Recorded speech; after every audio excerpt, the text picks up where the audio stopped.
There wasn't any warning. The no-name storm engulfed Scituate, leaving coastal families exposed to the wrath and fury of an uninvited guest, and now estimated to have inflicted $100 million in property damage. Lacking official storm warnings, veteran coastal residents relied on historical experiences. 2 hours prior to the 10-foot high tide, many families were pulling out.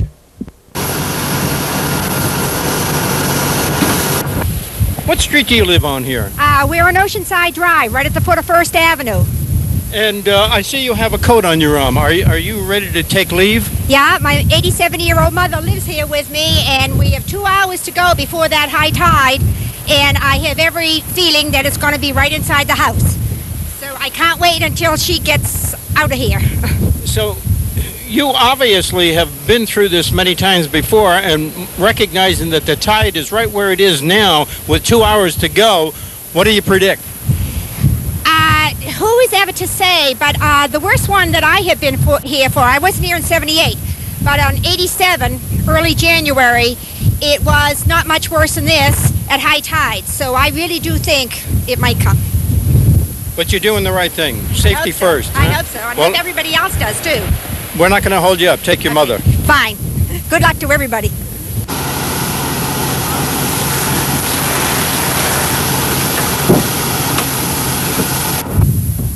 Elma Pula, what do we expect here in the next hour or so? It's going to be very, very bad. I expect a lot of damage, a lot of boats come ashore, and a lot of housing damage down here in Lighthouse Point. It's been a long time, almost since the blizzard of 78, that I've seen anything as bad as this. Now, I see almost a dozen sailboats still moored out there, Elma. What's their fate? I have right now, I'd say about 100, probably 125 boats on moorings out there, and, you know, the season's all over. These people are just dragging on. I'd say probably by tomorrow morning, I'd probably have 7 or 8 or more boats on the beach total. You have a busy night ahead then, don't you, Elma? You better believe it. It's going to be real busy. In fact, we're going to have to get out of here pretty soon before we get flooded out. We're at the yacht club. It's actually too late for anybody to try to get the boat out now, isn't it? That's right. I won't let anybody go out. If I can catch them, I grab them and pull them ashore. It's even too rough right now and windy to go out. I was out once earlier this morning putting an anchor out for a vessel with my small 17-foot boat, and it was almost impossible to control it. So I give up on that. The only thing I'd go out for now is somebody went in the water and just pray a lot. In summation, Elmer, this almost has appearances of being as devastating as 78. What do you think? Almost. 78 was real bad, but I'd say this probably be a scale 1 to 10. I'd say this would probably be about an 8 right now. That's high enough, Elma. Yeah, sure is. Thank you. Get on with your work. Thank you very much.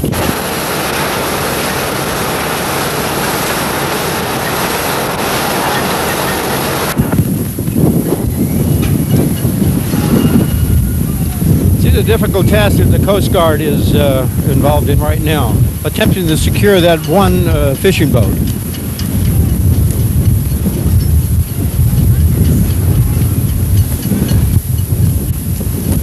This particular scene is going to be replayed many times today. Here it is, 3:26, almost an hour from high tide.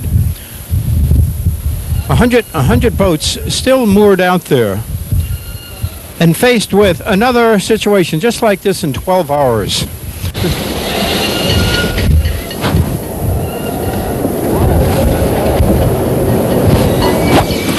If it weren't for the large keel on that sailboat, it would be right on top of that house at this moment. All it needs is a couple of waves coming in, some pretty high waves, that's just going to deposit it right there. And it did.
The Mill Wharf restaurant gave all appearances of being an island with 2 feet of white-capped surf in its parking lot.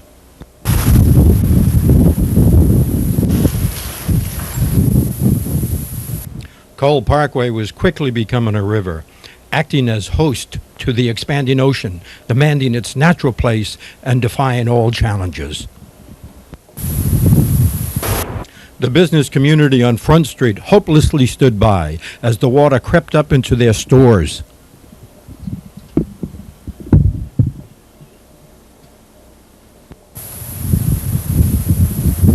Well, the ocean's just coming up and there's nothing you can do to stop it.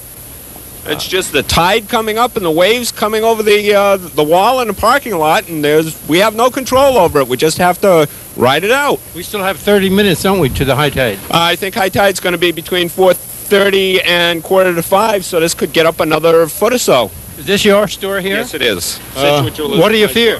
What do I fear? I only fear a little water damage onto the rugs and onto some things. If the water gets up another foot or two, I'll start moving things back so they don't have any damage. How long have you been at this location? I've been here for 6 years now, and I saw this one other time in 1986. At that time, I was 3 doors over, which is a little lower on the elevation, and I had about 4 inches of water in my store. The first time it happened to me is very fearful because you're standing there watching the water come up, and there's not a darn thing you can do about it. But after the high tide, it'll subside, and we'll be back to normal. Until tomorrow morning at 4 o'clock. Exactly. Well, keep your fingers crossed. I sure will. Nice talking to you. Thank you.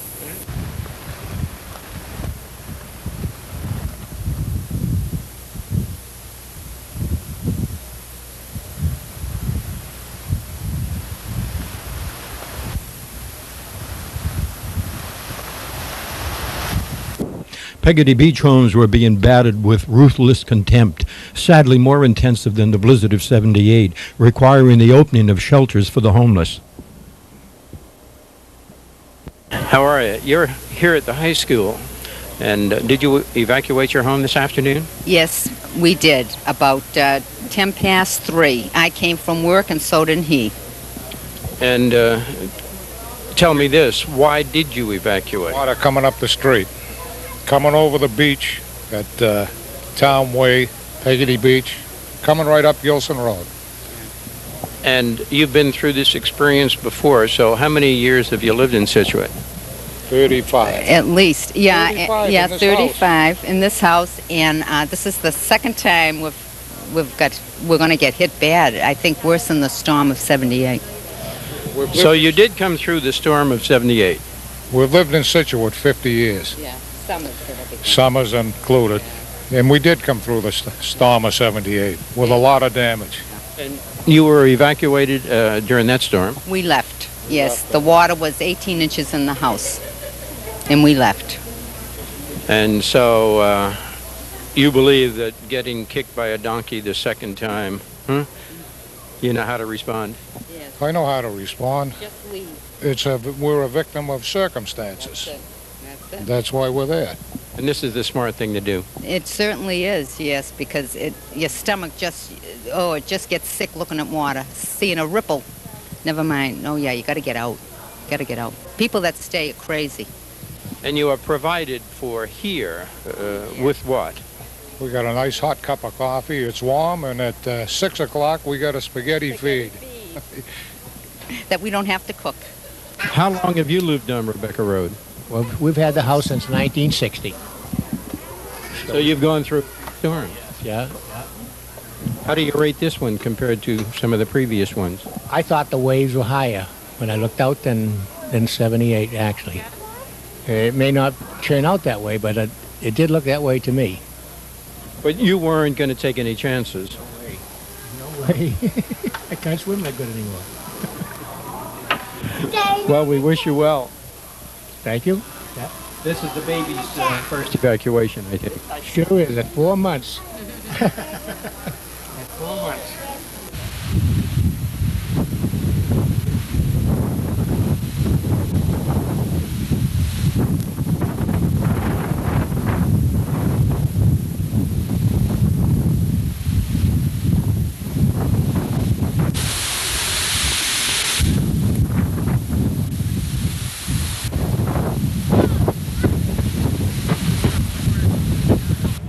These dramatic pictures were taken by a local citizen responding to an appeal from Continental Cable TV.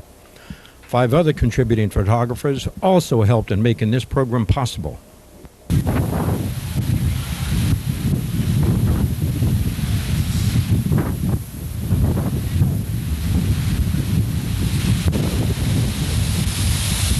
Falling over now. It's took a big hit. It's on its way down.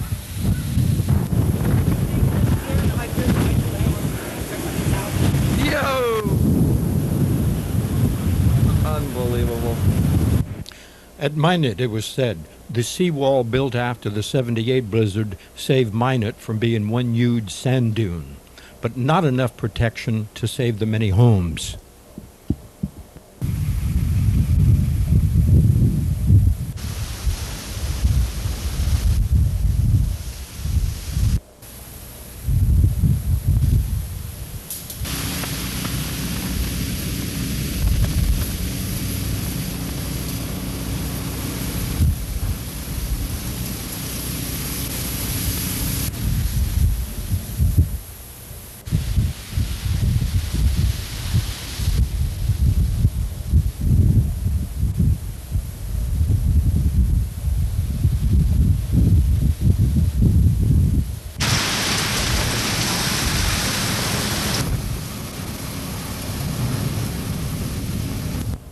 The cleanup process has started.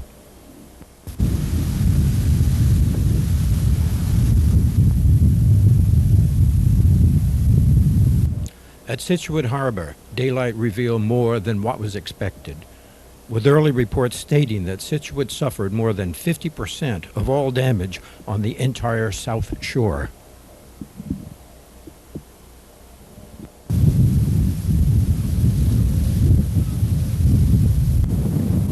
Anita, is this your home, and did these uninvited guests come to visit for a while? Yes, I've been living here since July of a year ago.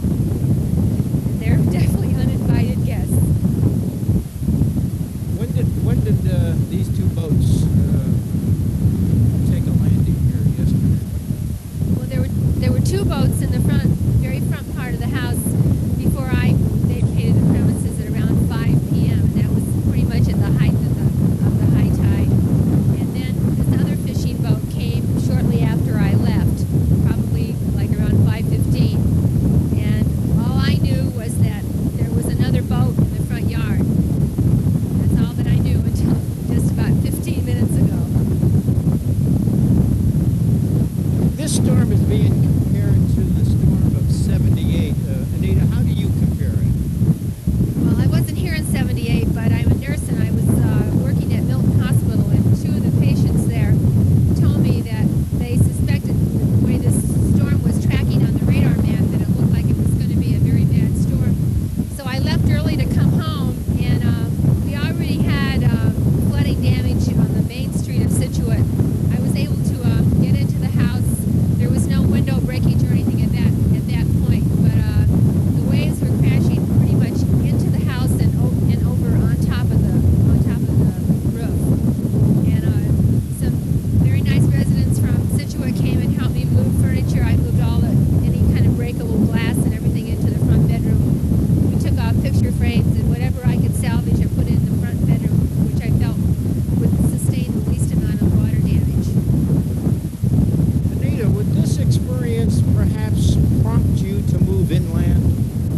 The Scituate Harbor Master's forecast was chilling and accurate, as 6 boats were destroyed, with 70 being damaged.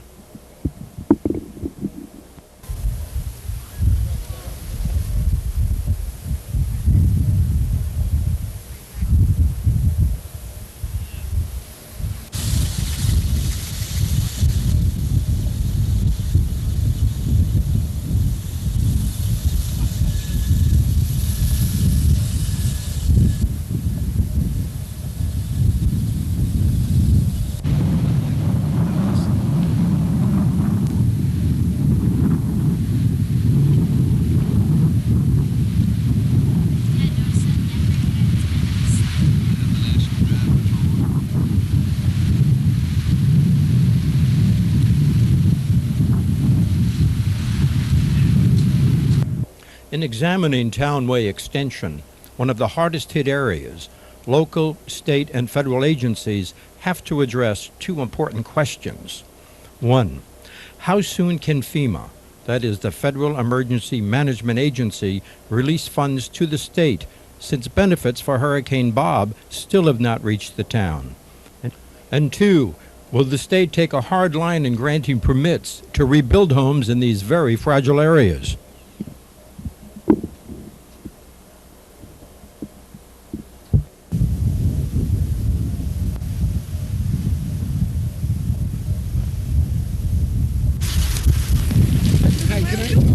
Rich, approximately what time did this devastation take place? I'd say around 4:30 when the tide came in.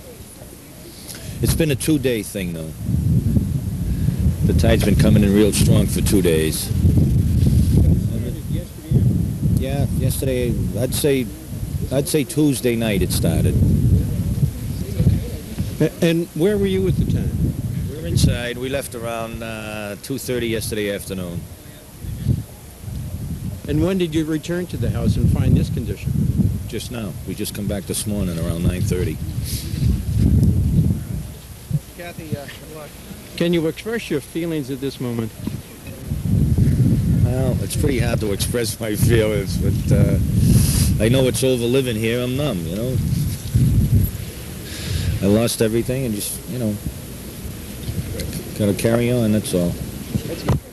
Were you covered amply with insurance? I hope so. We'll find out. I think so.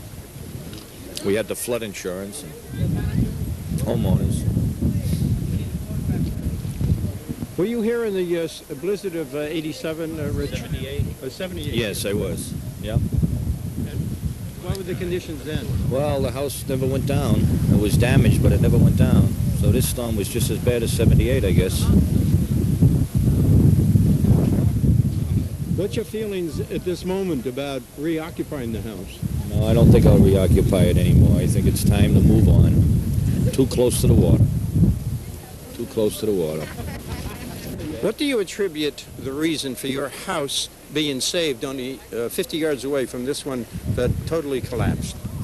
Well, the seawall was probably the most beneficial factor. And I think a lot of it had to do with the fireplace that we built in the middle of the house. There's a huge marble fireplace right in the middle of the house. I think it anchored the house. And we have a lot of decks that was supported with concrete pilings and footings, and that probably saved it. Looking at your neighbor's house and then yours, how do you feel? Oh, my God. I was absolutely fine yesterday through everything until we were down here when Rich's house fell in. And I lost it. I just started crying. I felt so bad for him. State Senator Robert Hedlund, interviewed in Hull, spoke of Scituate. Well, obviously Hull, as we know, and Scituate and Marshfield were hit pretty good. Scituate is in the worst shape, though. There's some devastation, which I thought last night might have been a little hyperbole given to me by the Board of Selectmen, but it is accurate. Devastation in Scituate, I think, exceeds the blizzard of 78 down there anyway. There, look.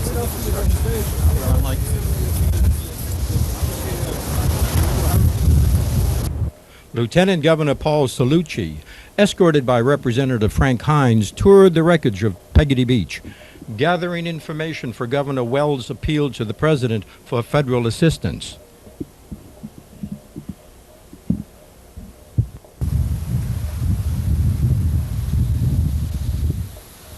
One of the things a federal disaster declaration will do is make available small business loans for small businesses like commercial fishermen. There will also be assistance in terms of those who may not have been covered by unemployment insurance. And then there's also the whole question of whether or not there'll be qualification for individual assistance. So we will provide data on that as the process moves forward. We're at the assessment stage. We're at the stage where the governor will request the president to declare the disaster, and we will work with Dick and his people to make sure that we get everything we can to help the people who've been injured by this storm.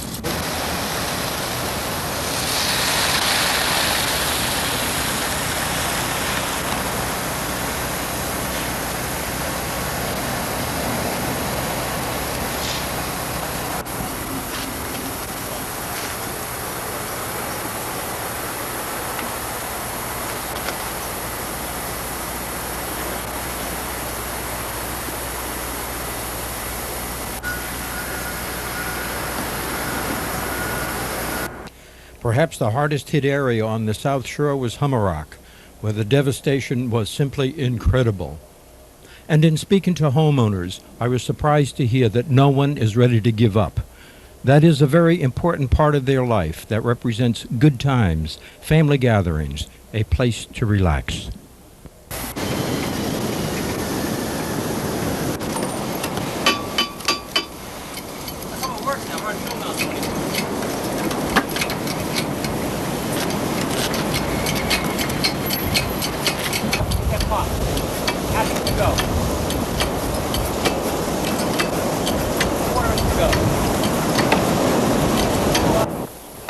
Is this your home? No, it's my aunt's house. She lives in Waltham. I live in Natick. And anything for the aunts, anything for the relatives. What are you doing here this morning? Just helping out my aunt for the damage from the storm. You're restoring the house, is that it? Well, we're just trying to prop everything up because the way the water went in, pulled out all the foundation. We're trying to put lolly columns in to hold everything up so it doesn't fall in. Has your aunt seen this house yet? Yeah, she came down, I think, Thursday night. She was totally devastated. She went home just total tears. The blizzard of '78, it was like no damage to this cottage, but the other cottages received a lot of damages, and this cottage received nothing, so she was so lucky. When she came down, she just came home hysterical. How many years has she been coming down here? Since 1958. And so she's lucked out up until this moment? Oh, absolutely, absolutely. I remember even when I was coming down here in 1958, there was never a storm like this. I remember blizzard of '78, there was stone piles and sand piles 20, 30 feet in the air. And this is just like, it's unbelievable. I could feel for the people that are in the war zones now. When you look at the other end of the beach, it's just total devastation. Do you think she'll have a change of heart now about living here? No, I don't think so. I think we'd rebuild just so we can enjoy the beach. Her life has been attached to this too long for her to pull out now, huh? Oh, absolutely, absolutely. This and golf course. She'd rather come down here than go down the Cape and play golf. It's a great place. It's a great place for kids. It's a great beach. Great people live around here. What do you think about the frequency of the storms? I don't know, it's just kind of queer the way they hit us. It's just, I mean, Hurricane Bob, there was no damage down here. And this storm here, I don't even know if they had a name for it. Was there a name for the storm? No name. There was no name storm. I tell you, these no-name storms are really son of a guns. It was terrible, It's just really weird. It's hard to come down here. I've been coming in here since I've been a little kid, and to see this, it's just like, wow, it's unbelievable.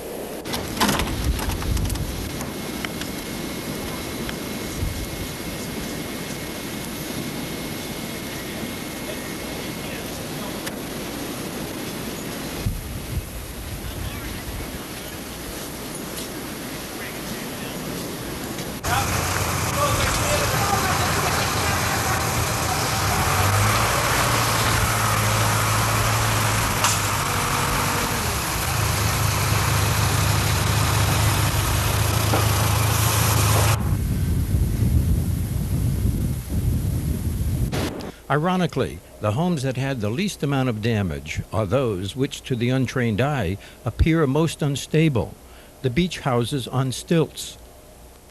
And now getting things back to normal is tough.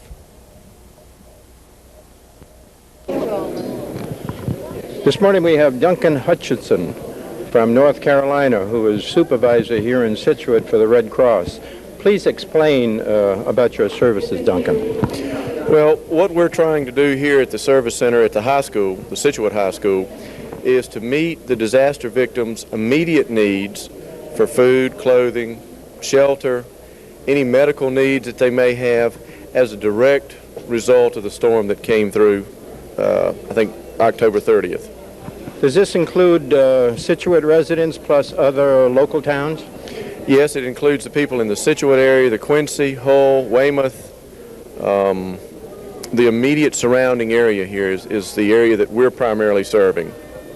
How about medical service? If people have medical needs as a result of the storm, possibly someone has lost their eyeglasses, lost their medicine, maybe a hearing aid, or even false teeth, they can come in, work with one of our caseworkers who will put them in touch with one of our disaster health service personnel to help them replace or meet the medical needs that they have. Does it cost the families anything to receive services?